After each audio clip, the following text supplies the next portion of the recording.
স্বামী শিষ্য সংবাদ। শ্রী শরৎচন্দ্র চক্রবর্তী। পূর্বকাণ্ড ও উত্তরকাণ্ড। পূর্বকাণ্ড। ত্রয়োদশ বল্লী। স্থান বেলুড় মঠ। বর্ষ 1901। বিষয় স্বামীজীর মনঃসংযম। তাঁহার শ্রীমঠ স্থাপনের সংকল্প সম্বন্ধে শিষ্যকে বলা। এক চিৎ সত্তা স্ত্রী পুরুষ উভয়ের মধ্যে সমভাবে বিদ্যমান। প্রাচীন যুগে স্ত্রীলোক দিগে শাস্ত্রাধিকার কতদূর ছিল। স্ত্রীজাতির সম্মাননা ভিন্ন কোনো দেশ বা জাতির উন্নতি লাভ অসম্ভব। তন্ত্রোক্ত বামাচারে দূষিত ভাবই বর্জনীয়, নতুবা স্ত্রীজাতির সম্মাননা ও পূজা প্রশস্ত ও অনুষ্ঠেয়। ভাবি স্ত্রীমঠের নিয়মাবলী।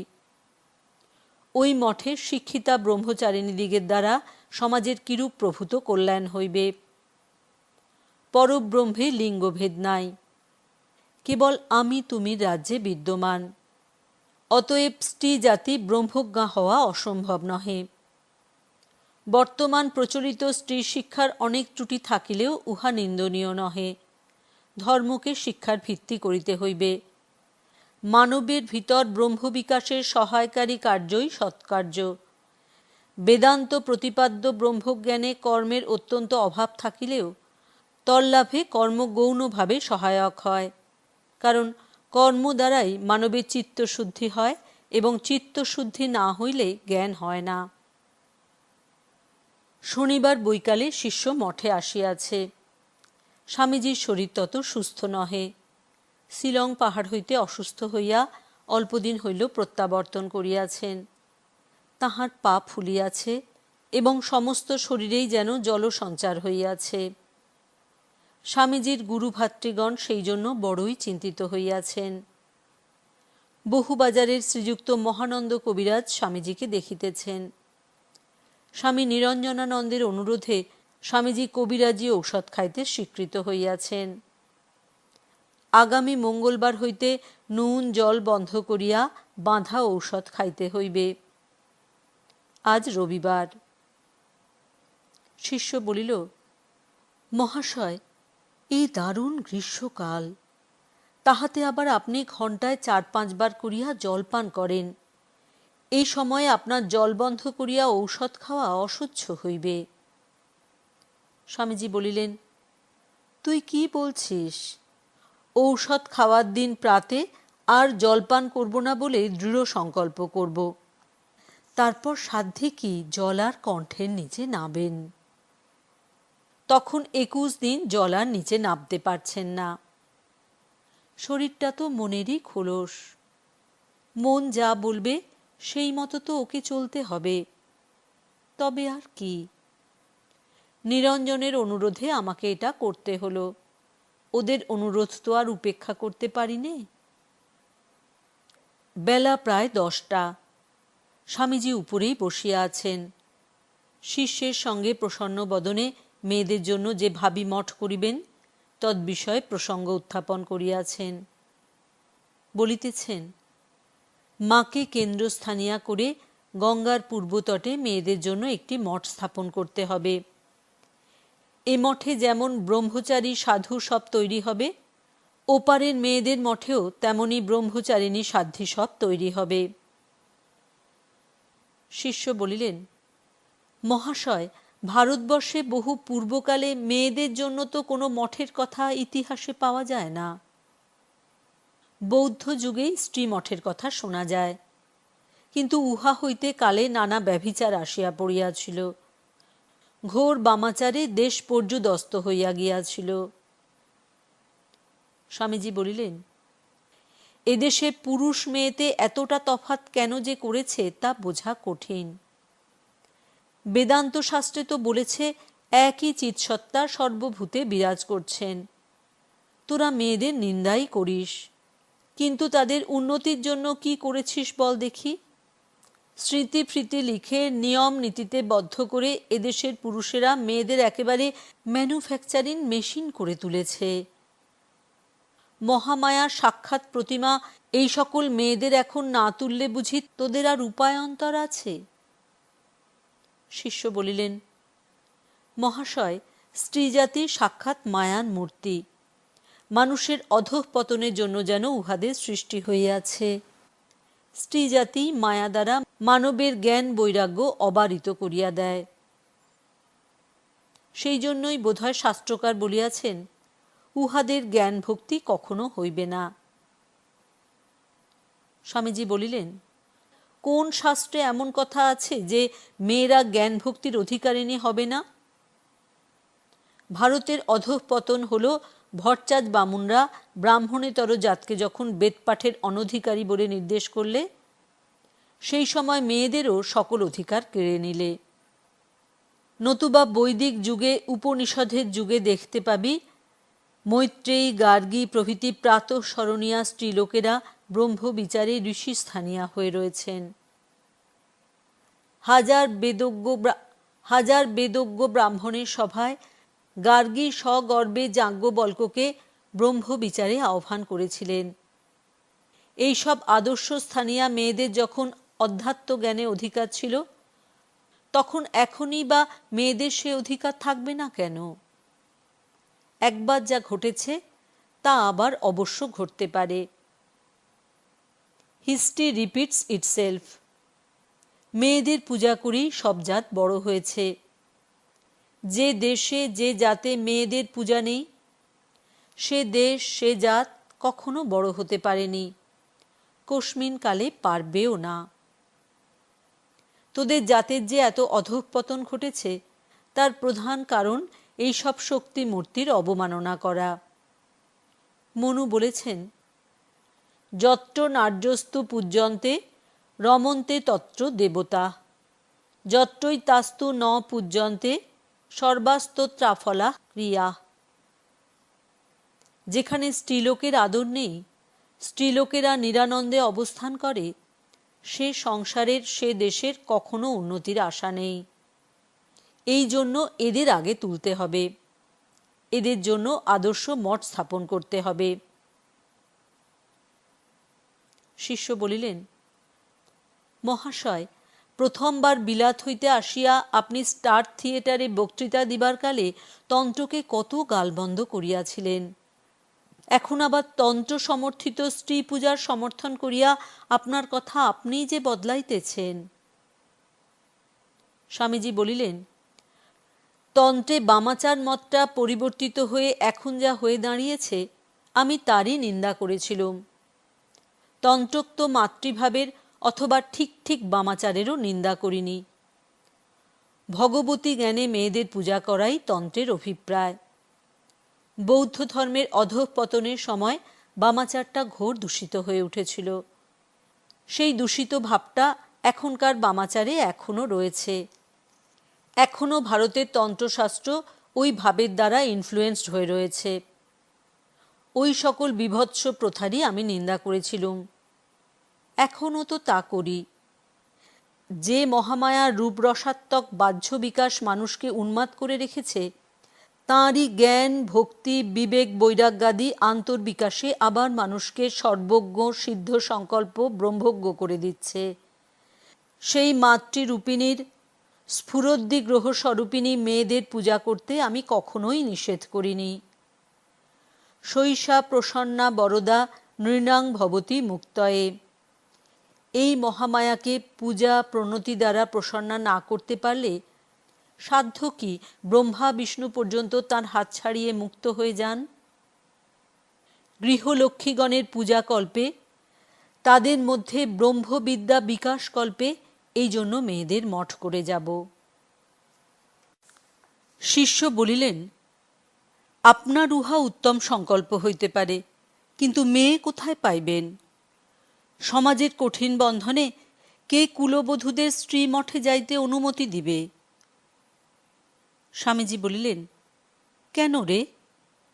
এখনো ঠাকুরের কত ভক্তিমতী মেয়েরা রয়েছেন, তাঁদের দিয়ে স্ত্রীমঠ স্টার্ট করে দিয়ে যাব। শ্রী শ্রী মাতা ঠাকুরানী তাঁদের সেন্ট্রাল ফিগার হয়ে বসবেন। আজ শ্রী রামকৃষ্ণদেবের ভক্তদিগের স্ত্রী কন্যারা উহাতে প্রথমে বাস করবে, কারণ তারা ঐরূপ শ্রীমঠের উপকারিতা সহজেই বুঝতে পারবে। তারপর তাদের দেখাদেখি কত গেরস্থ এই মহাকার্যে সহায় হবে। শিষ্য বলিলেন, ঠাকুরের ভক্তেরা এ কার্যে অবশ্যই যোগ দিবেন, কিন্তু সাধারণ লোকে এ কার্যে সহায় হইবে বলিয়া মনে হয় না। স্বামীজি বলিলেন, জগতের কোনো মহৎ কার্যই স্যাক্রিফাইস ভিন্ন হয়নি। বটগাছের অঙ্কুর দেখে কে মনে করতে পারে কালে উহা প্রকাণ্ড বটগাছ হবে? এখন তো এইরূপে মঠ স্থাপন করব, পরে দেখবি এক আধ জেনারেশন বাদে ওই মঠের কদর দেশের লোক বুঝতে পারবে। এই যে বিদেশি মেয়েরা আমার চেলি হয়েছে, এরাই এই কাজে জীবন পাত করে যাবে।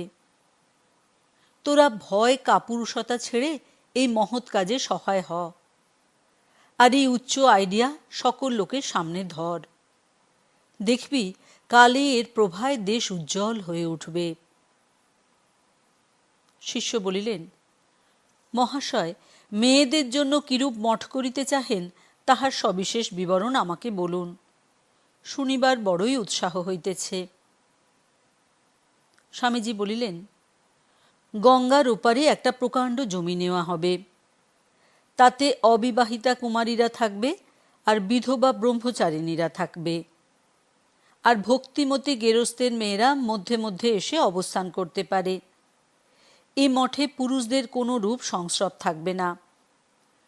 পুরুষ মঠের বয়োবৃদ্ধ সাধুরা দূর থেকে স্ত্রীমঠের কার্যভার চালাবে। স্ত্রীমঠে মেয়েদের একটি স্কুল থাকবে, তাতে ধর্মশাস্ত্র, সাহিত্য, সংস্কৃত, ব্যাকরণ, চাই কি অল্প বিস্তর ইংরেজিও শিক্ষা দেওয়া হবে। সেলাইয়ের কাজ, রান্না, গৃহকর্মের যাবতীয় বিধান এবং শিশু পালনের স্থূল বিষয়গুলিও শেখানো হবে। আর জপ, ধ্যান, পূজা এসব তো শিক্ষার অঙ্গ থাকবেই। যারা বাড়ি ছেড়ে একেবারে এখানে থাকতে পারবে তাদের অন্নবস্ত্র এই মঠ থেকে দেওয়া হবে।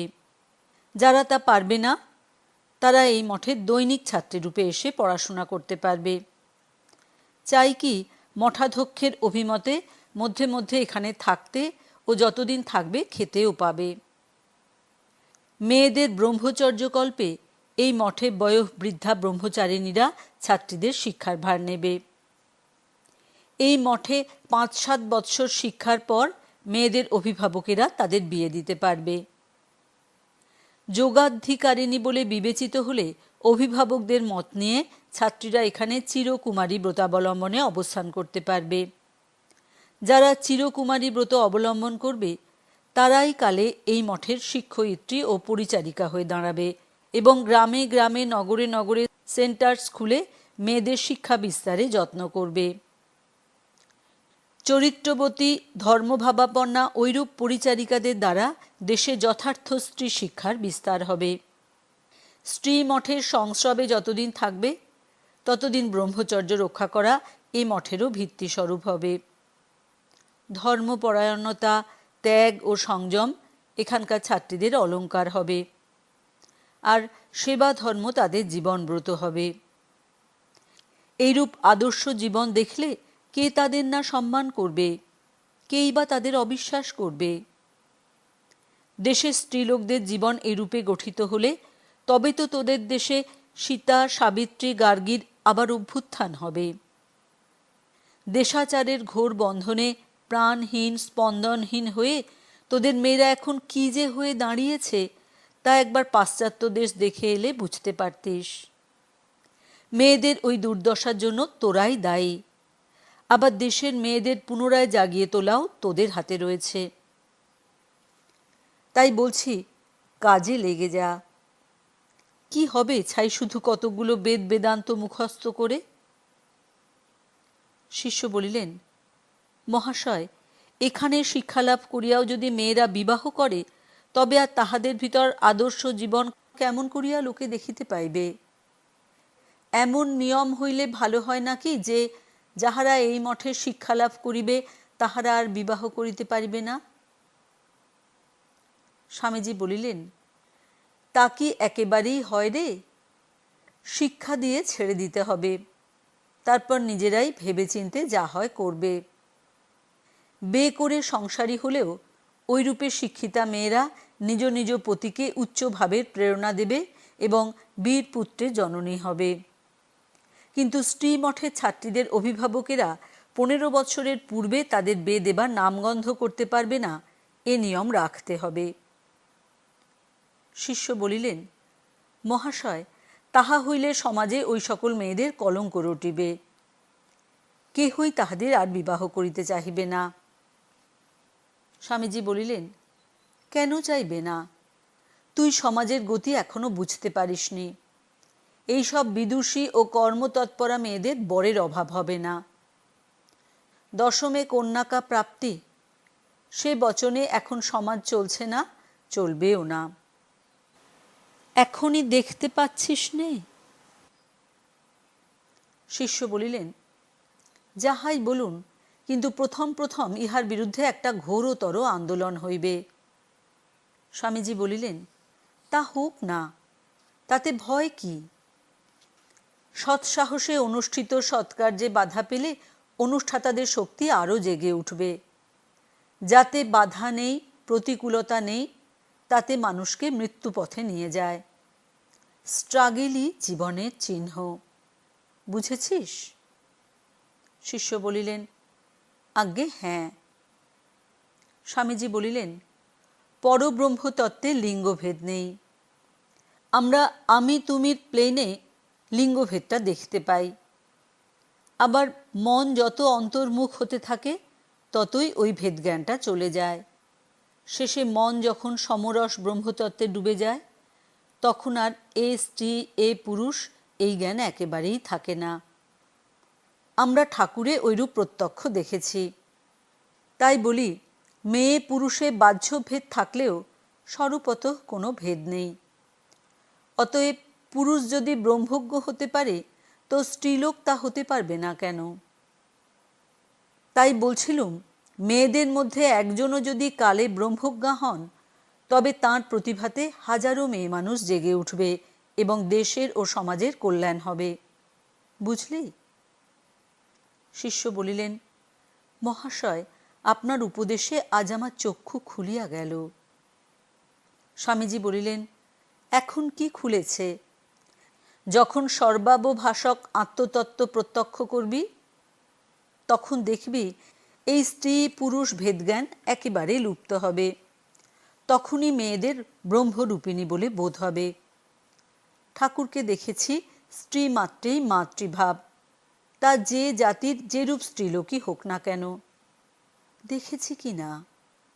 তাই এত করে তোদের ঐরূপ করতে বলি এবং মেয়েদের জন্য গ্রামে গ্রামে পাঠশালা খুলে তাদের মানুষ করতে বলি। মেয়েরা মানুষ হলে তবে তো কালে তাদের সন্তান সন্ততির দ্বারা দেশের মুখ উজ্জ্বল হবে। বিদ্যা, জ্ঞান, শক্তি, ভক্তি দেশে জেগে উঠবে। শিষ্য বলিলেন, আধুনিক শিক্ষায় কিন্তু মহাশয় বিপরীত ফল ফলিতেছে বলিয়া বোধ হয়। মেয়েরা একটু আধটু পড়িতে ও সেমিজ গ্রাউন্ড পড়িতেই শিখিতেছে, কিন্তু ত্যাগ, সংযম, তপস্যা, ব্রহ্মচর্যাদি ব্রহ্মবিদ্যা লাভের উপযোগী বিষয়ে কতটা উন্নতা যে হইতেছে তাহা বুঝিতে পারা যাইতেছে না। স্বামীজি বলিলেন, প্রথম প্রথম অমনটা হয়ে থাকে।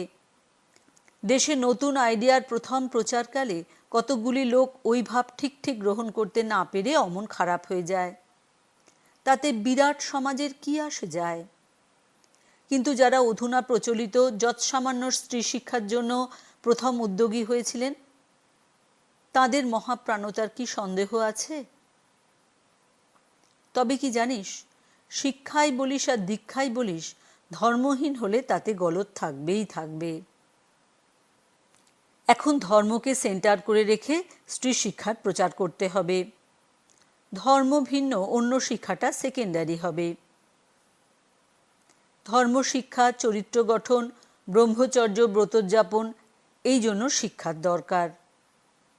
বর্তমানকালে এ পর্যন্ত ভারতে যে স্ত্রী শিক্ষার প্রচার হয়েছে, তাতে ধর্মটাকেই সেকেন্ডারি করে রাখা হয়েছে। তাইতেই তুই যেসব দোষের কথা বললি সেগুলি হয়েছে, কিন্তু তাতে স্ত্রীলোকদের কি দোষ বল? সংস্কারকেরা নিজে ব্রহ্মজ্ঞ না হয়ে স্ত্রী শিক্ষা দিতে অগ্রসর হওয়াতেই তাদের ঐরূপ বেচালে পা পড়েছে। সকল সৎকার্যের প্রবর্তকেরই অভিষিপ্ত কার্যানুষ্ঠানের পূর্বে কঠোর তপস্যা সহায়ে আত্মজ্ঞ হওয়া যায়, নতুবা তার কাছে গলদ বেরোবেই, বুঝলি? শিষ্য বলিলেন, আজ্ঞে হ্যাঁ, দেখিতে পাওয়া যায় অনেক শিক্ষিতা মেয়েরা কেবল নভেল নাটক পড়িয়াই সময় কাটায়। পূর্ববঙ্গে কিন্তু মেয়েরা শিক্ষিত হইয়াও নানা ব্রতের অনুষ্ঠান করে। এদেশে ঐরূপ করে কি? স্বামীজি বলিলেন, ভালো মন্দ সব দেশে সব জাতের ভেতর রয়েছে। আমাদের কাজ হচ্ছে নিজের জীবনে ভালো কাজ করে লোকের সামনে এক্সাম্পল ধরা। কন্ডেম করে কোনো কাজ সফল হয় না, কেবল লোক হটে যায়। যে যা বলে বলুক, কাকেও কন্ট্রাডিক্ট করবি নি। এই মায়ার জগতে যা করতে যাবি তাতেই দোষ থাকবে। সর্বারম্ভা হি দোষেন ধূমেনাগ্নি রিবাবৃতা। আগুন থাকলেই ধূম উঠবে, কিন্তু তাই বলে কি নিশ্চেষ্ট হয়ে বসে থাকতে হবে? যতটা পারিস ভালো কাজ করে যেতে হবে। শিষ্য বলিলেন, ভালো কাজটা কি? স্বামীজি বলিলেন, যাতে ব্রহ্ম বিকাশের সাহায্য করে তাই ভালো কাজ। সব কাজই প্রত্যক্ষ না হোক পরোক্ষভাবে আত্মতত্ত্ব বিকাশের সহায়কারীভাবে করা যায়। তবে ঋষি প্রচলিত পথে চললে ওই আত্মজ্ঞান শিগগির ফুটে বেরোয়। আর যাকে শাস্ত্রকারগণ অন্যায় বলে নির্দেশ করেছেন সেগুলি করলে আত্মার বন্ধন ঘটে। কখনো কখনো জন্ম জন্মান্তরেও সেই বন্ধন মোচন ঘটে না, কিন্তু সর্বদেশে সর্বকালেই জীবের মুক্তি অবশ্যম্ভাবী, কারণ আত্মাই জীবের প্রকৃত স্বরূপ। নিজের স্বরূপ নিজে কি ছাড়তে পারে? তোর ছায়ার সঙ্গে তুই 1000 বৎসর লড়াই করেও ছায়াকে কি তাড়াতে পারিস? সে তোর সঙ্গে থাকবেই। শিষ্য বলিলেন, কিন্তু মহাশয়, আচার্য শঙ্করের মতে কর্ম জ্ঞানের পরিপন্থী। জ্ঞান কর্ম সমুচ্চয়কে তিনি বহুধা খণ্ডন করিয়াছেন। অতএব কর্ম কেমন করিয়া জ্ঞানের প্রকাশক হইবে? স্বামীজি বলিলেন, আচার্য শঙ্কর ঐরূপ বলে আবার জ্ঞান বিকাশ কল্পে কর্মকে আপেক্ষিক সহায়কারী এবং সত্ত্বশুদ্ধির উপায় বলে নির্দেশ করেছেন। তবে শুদ্ধ জ্ঞানে কর্মের অনুপ্রবেশনেই ভাষ্যকারের এর সিদ্ধান্তের আমি প্রতিবাদ করছি নে। ক্রিয়া, কর্তা ও কর্মবোধ যতকাল মানুষের থাকবে ততকাল সাধ্যে কি সে কাজ না করে বসে থাকে? অতএব কর্মই যখন জীবের স্বভাব হয়ে দাঁড়াচ্ছে, তখন যেসব কর্ম এই আত্মজ্ঞান বিকাশকল্পে সহায়কারী হয় সেগুলি কেন করে জানা? কর্ম মাত্রই ভ্রমাত্মক, এ কথা পারমার্থিক রূপে যথার্থ হলেও ব্যবহার কল্পে কর্মের বিশেষ উপযোগিত্ব আছে। তুই যখন আত্মতত্ত্ব প্রত্যক্ষ করবি তখন কর্ম করা বা না করা তোর ইচ্ছাধীন হয়ে দাঁড়াবে। সেই অবস্থায় তুই যা করবি তাই সৎকর্ম, তাতে জীবের জগতের কল্যাণ হবে। ব্রহ্ম বিকাশ হলে তোর শ্বাস প্রশ্বাসের তরঙ্গ পর্যন্ত জীবের সহায়কারী হবে। তখন আর প্ল্যান এটে কর্ম করতে হবে না, বুঝলি? শিষ্য বলিলেন, হা হা, ইহা বেদান্তের কর্ম ও জ্ঞানের সমন্বয়কারী অতি সুন্দর মীমাংসা। অনন্তর নিচে প্রসাদ পাইবার ঘণ্টা বাজিয়া উঠিল এবং স্বামীজির শিষ্যকে প্রসাদ পাইতে যাইতে বলিলেন। শিষ্য স্বামীজির পাদপদ্মে প্রণত হইয়া যাইবার পূর্বে করজোড়ে বলিল, মহাশয়, আপনার স্নেহাশীর্বাদে আমার যেন এই জন্মেই ব্রহ্মজ্ঞান অপরোক্ষ হয়। স্বামীজি শিষ্যের মস্তকে হাত দিয়া বলিলেন, ভয় কি বাবা? তোরা কি আর জগতের লোক? না গেরস্থ, না সন্ন্যাসী, এই এক নতুন ঢং।